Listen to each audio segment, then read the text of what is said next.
Look like the cream of wheat man finna get cooked one more again. Coming to paperback and e-readers, Isis Dark Incubus. The goddess next door gets enthralled in a romantic entanglement with an evil incubus in this all-new Isis series adventure. Pre-order your copy of Isis Dark Incubus at Amazon.com and other online booksellers everywhere. Better get the coleslaw, y'all, cause we're having us a barbecue. The FBI raided the home of yet another aide of New York Mayor Eric Adams.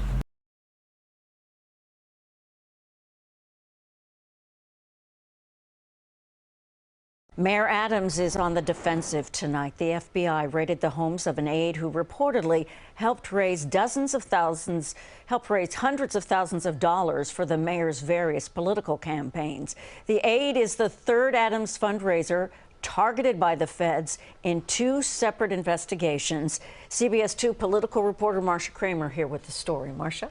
Well, Dana, Winnie Greco is Mayor Adams' Director of Asian Affairs. City Hall sources telling CBS 2 she's now on medical leave from her $100,000 a year job because she suffered a medical incident during the FBI raid that required the agents to summon an ambulance. When she's better, she can use up vacation time, sources say, and then she will be on unpaid leave until the probe is complete.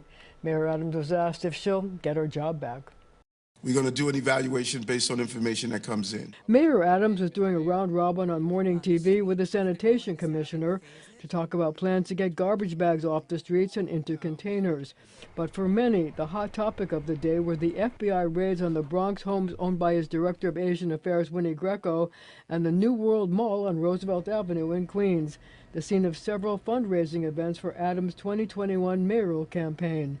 Adams says he's focusing on his job, not the probe. Whenever there's an inquiry, a review must be done, and that's the process. My job is to stay focused on running the city. I'm not going to remove trash off the street and keep the city safe from violence if I'm distracted. Greco is the third Adams fundraiser being investigated by the feds in two separate probes. The raids on her homes and the mall are part of an investigation by prosecutors in Brooklyn.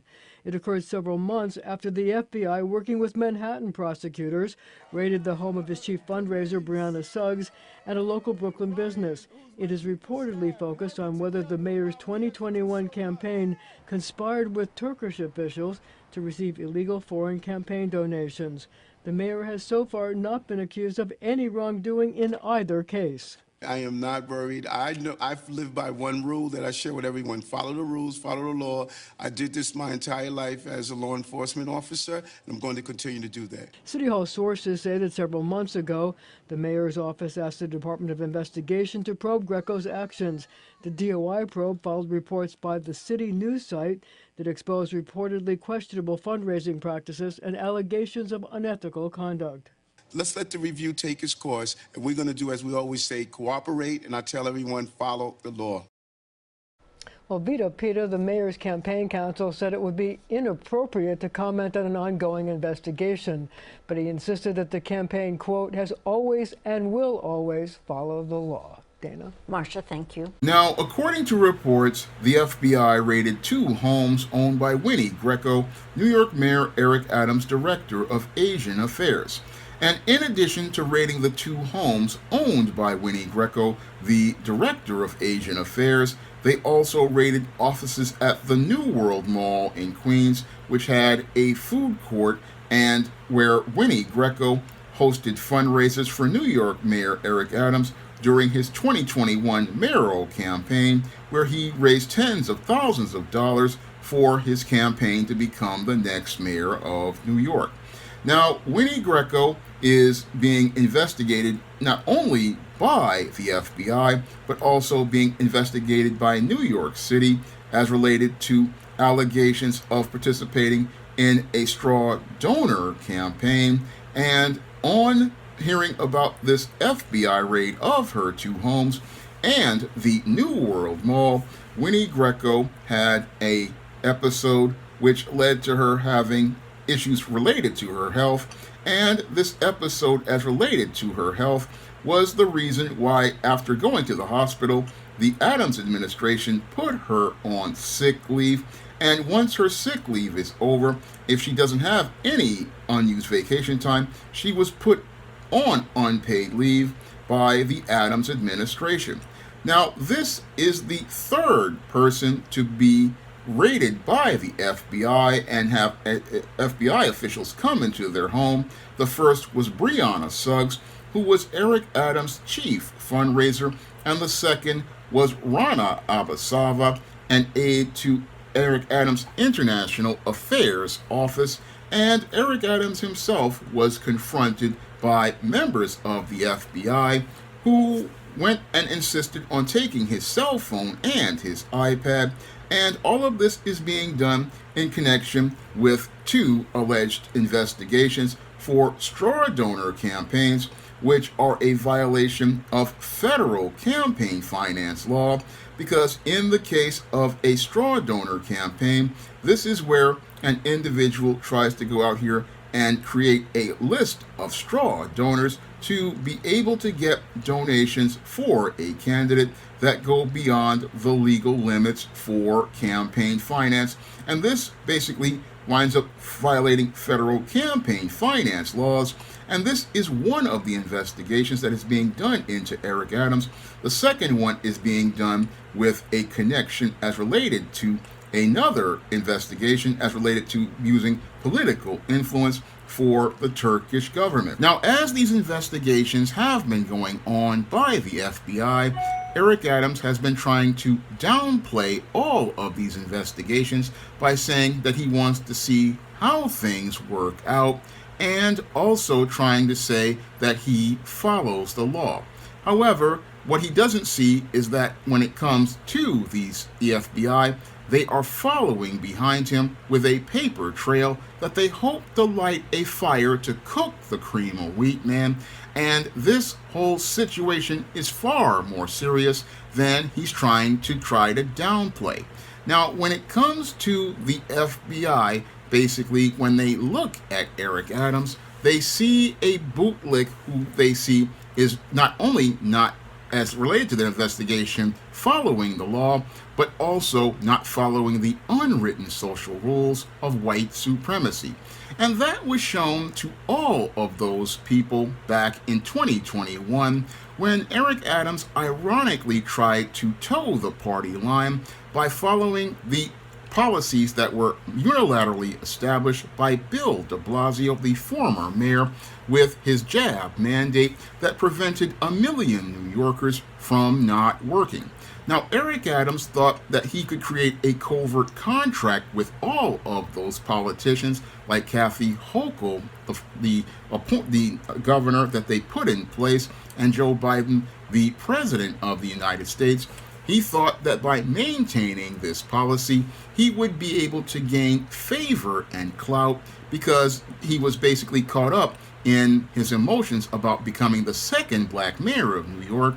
And what he wanted to do was create a covert contract where he thought he could go out here and clout chase many of these other politicians and business people by following behind Bill de Blasio, not understanding how Bill de Blasio had basically alienated many of the bigger business people here in New York and had alienated many of the big political influencers, and him following in the footsteps of Bill de Blasio basically started Eric Adams on a bad foot he couldn't see because he thought he was towing the party line, not understanding how that party line that he looked to tow was basically going to be an anchor around his ankle that was going to drag him down. And him following that policy of keeping that jab mandate in place as related to workers in New Yorkers basically made for bad optics with most of New York's business community and many of New York's politicians who didn't really support Bill de Blasio, and this started the alienation of Eric Adams from most of New York's business and political circles. And this basically, I believe, started the chatter in those circles as related to trying to deal with getting rid of Eric Adams. And as they saw that this guy really wasn't looking to be somebody they could work with as related to their business interests, they were looking to get this guy out of office. And while he was out here shucking and jiving and looking to clout chase with many of those individuals who pasted on a smile and pretended to be happy for him, many of those same folks were basically looking to go out here and wage their campaign to get Eric Adams out of office. So what was happening to Eric Adams is because he was so in his emotions about being the new mayor of New York. Again, he was out here clout chasing, holding up a green Candyland card, thinking he was in with all of those white folks, not understanding that the game, when it comes to the subtle politics transpiring around a black person, the game is chess, not Candyland. And as the cream of wheat man was out here skinning and grinning, thinking he was going to go out here and gain clout with that green Candyland card, he couldn't see the political chess game that was going on as related to his career, and didn't even see how there were even major news media outlets like the New York Times trying to warn him about his behavior, because the New York Times wrote an entire article talking about Eric Adams' alleged shady dealings and trying to gain influence rather than looking to lead New York City out of the doldrums that Bill de Blasio basically put the city in.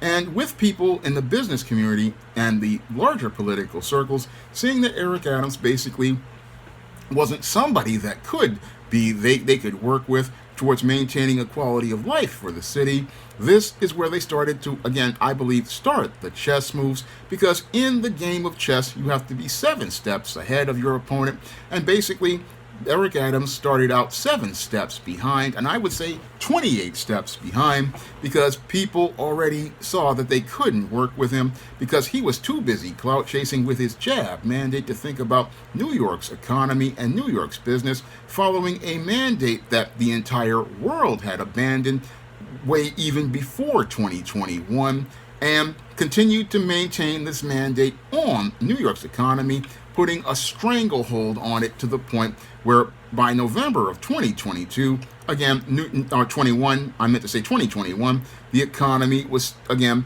having 1 million workers, again, not paying tax revenue. And again, this is where they started to realize this guy was not somebody they could trust, and started to see this because of his beef with Kyrie Irving, which basically kept many of New York's economy, again, struggling. And that's when I believe where we have the problem with Eric Adams and the business community.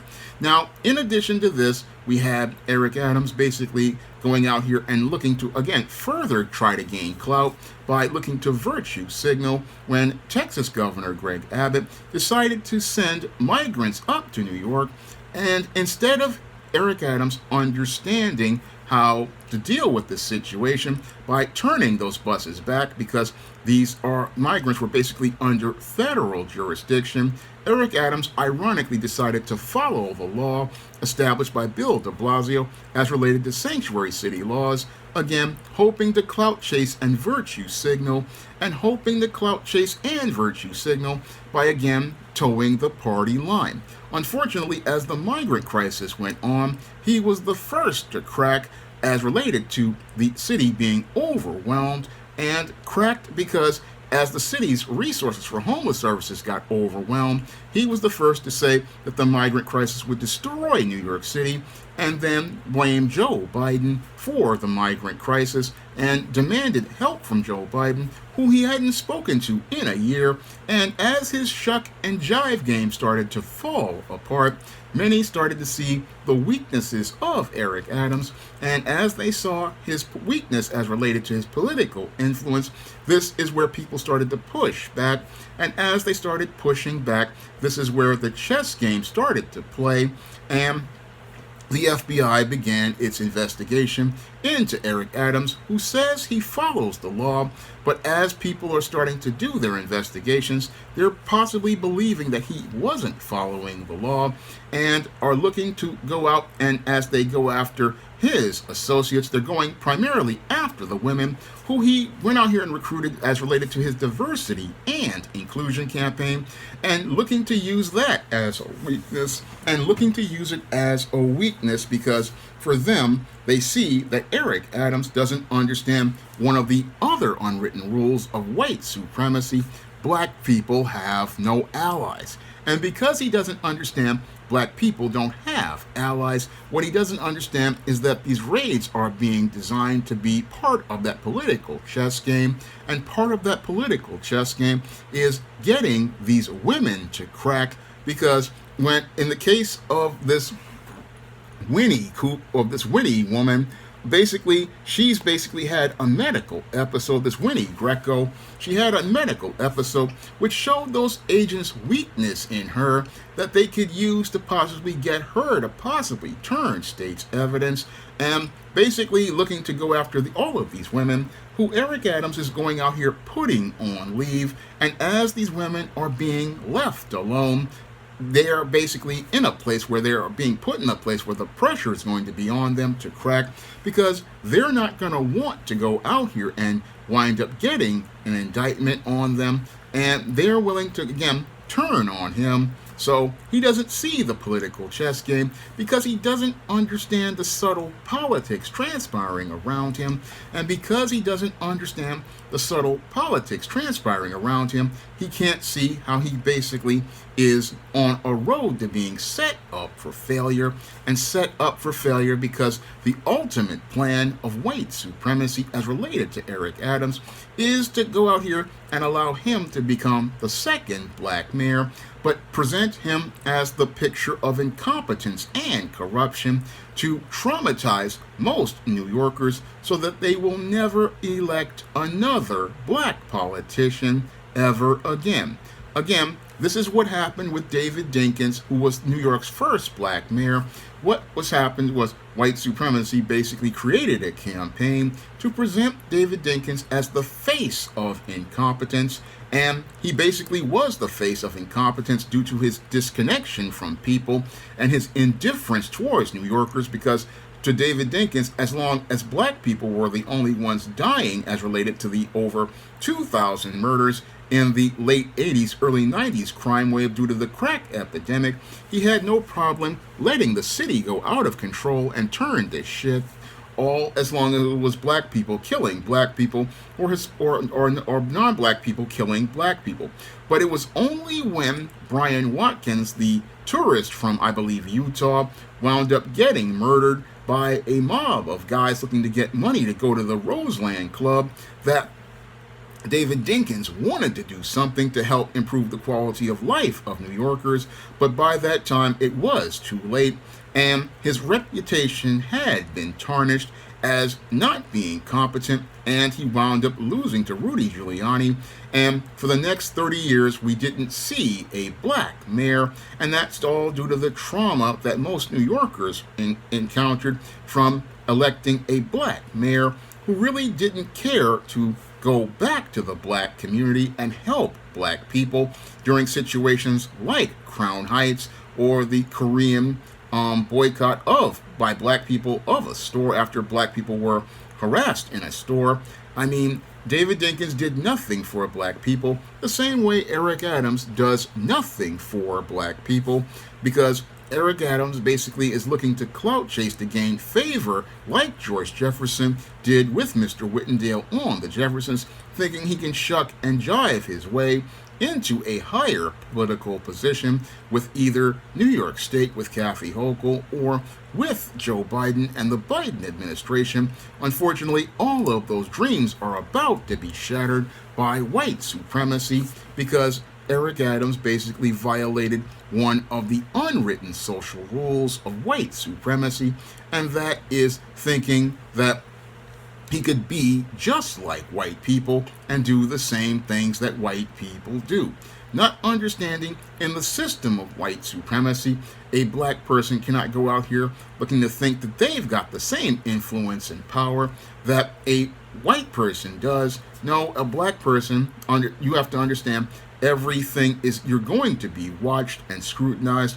And many of those folks that Eric Adams was working with as related to diversity and inclusion basically were looking out here taking notes and gathering up evidence, hoping to find a way to make a deal for themselves as related to this bootlick, to make sure, like Professor Black Truth has said, this bootlick doesn't have a retirement plan once he leaves this job. No, what they want to do with Eric Adams basically is just draw the dragnet around many of the people he worked with who were non-black, and then get all of those people to flip on Eric Adams, because these people basically have a higher position in the system of white supremacy, and their position gets higher elevated once they push the black man out. And that's what Eric Adams, the bootlick who believed in diversity and inclusion, doesn't understand under the system of white supremacy. They didn't want to include you at all.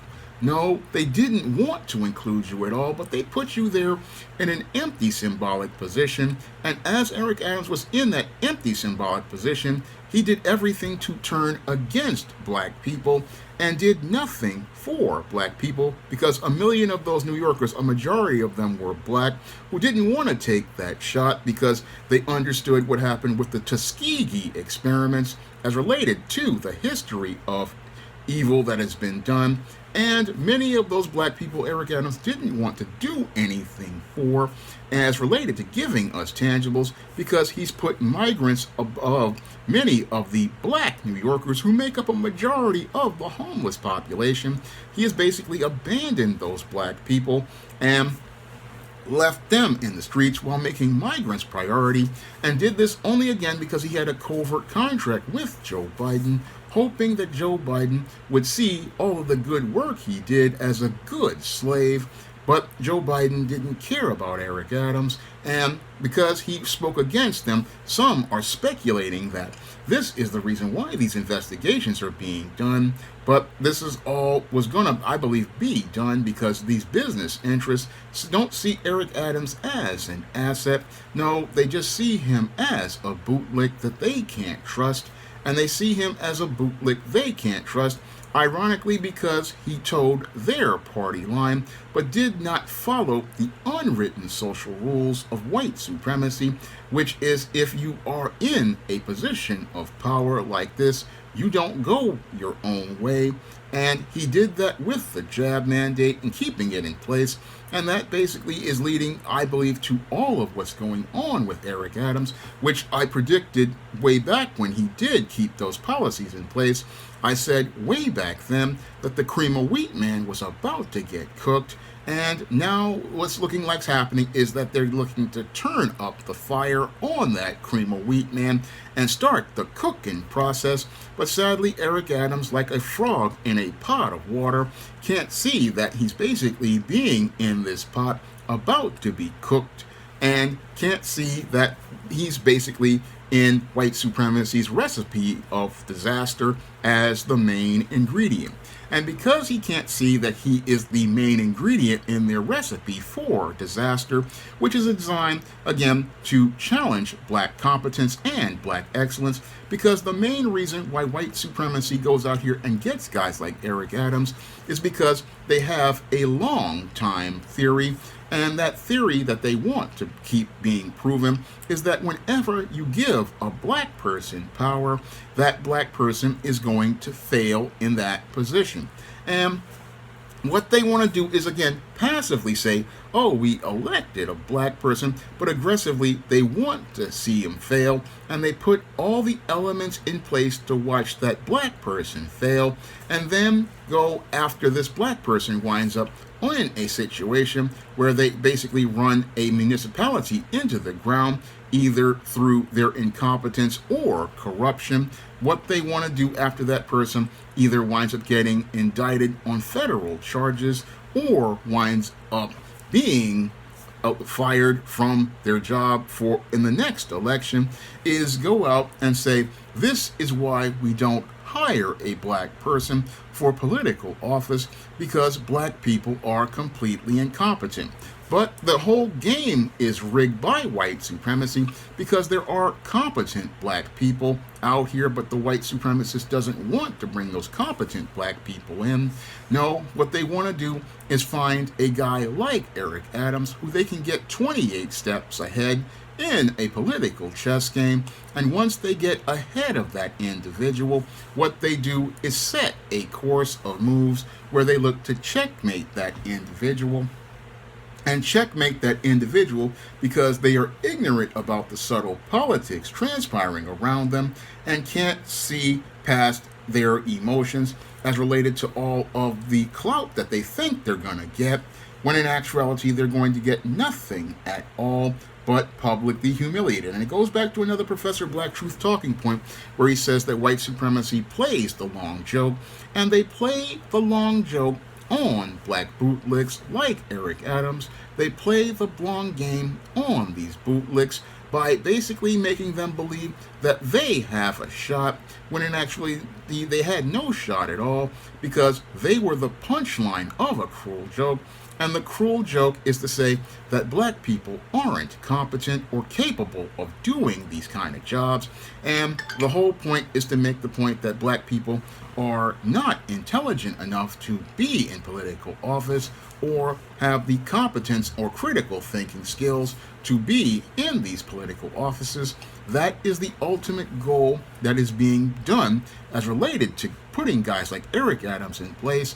Again, these guys are hand-picked to fail because they know they can get in front of them. They know that these guys are not very smart. Yes, they may have college degrees, they may be educated, but they're not very smart. And the whole goal is just, again, like Lori Lightfoot, who just a year ago, and David Dinkins 30 years before, traumatize people to the point whenever they see a black politician to be able to say that person isn't competent, that person isn't capable, that person is not a good leader, that person is not fit for office. And that's basically what's being done with Eric Adams. He's being set up for failure and set up to go on one of two tragic routes. One, he will be either indicted for participating in these alleged illegal straw donations, or he will wind up getting voted out of office due to his complete incompetence as related to mismanaging the migrant crisis. And there is no way to shuck and jive out of this situation, because at this point, the cream of wheat man, the fire is being turned on him, and he's about to be cooked by the end of 2025. Now, if you want to pick up some of my positive black fiction on the SJS Direct imprint in books that explore the subtle politics transpiring around black people, like The Temptation of John Haynes, you can pick up The Temptation of John Haynes and learn more about the subtle politics transpiring around black people in that action-packed African-American paranormal romance. And you can find The Temptation of John Haynes on Amazon.com in paperback and Kindle format. You can also find The Temptation of John Haynes at other online booksellers like Smashwords, Draft to Digital, Google Play, Barnes & Noble, and you can also find it in paperback at Walmart and Target. Now, if you want to see me make more videos taking the cream of wheat man to the barbecue, you can send a donation to the Patreon, the PayPal, or the Cash App by clicking the links in the description box. That's all I have to say for this video. You can comment, rate, and subscribe. Now available in paperback and e-readers, The Temptation of John Haynes. Give in to temptation and pick up this action-packed African-American paranormal romance. Get The Temptation of John Haynes in paperback and e-readers today. Now available in paperback and e-readers, John Haynes, Godbreaker. The man who rules the world takes on the Asgardian god of thunder in this action-packed, all-new John Haynes series adventure. Get your copy of John Haynes, Godbreaker in paperback and e-readers at online booksellers everywhere. Coming to paperback and e-readers, John Haynes, Illuminati. The man who rules the world takes on the head of the global elite in this action-packed, all-new John Haynes series adventure. Pre-order your copy of John Haynes, Illuminati on Amazon.com and online booksellers everywhere.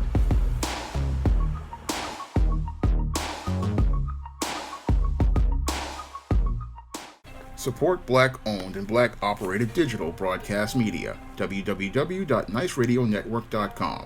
Nice Radio Network, broadcasting 24 hours a day, 7 days a week.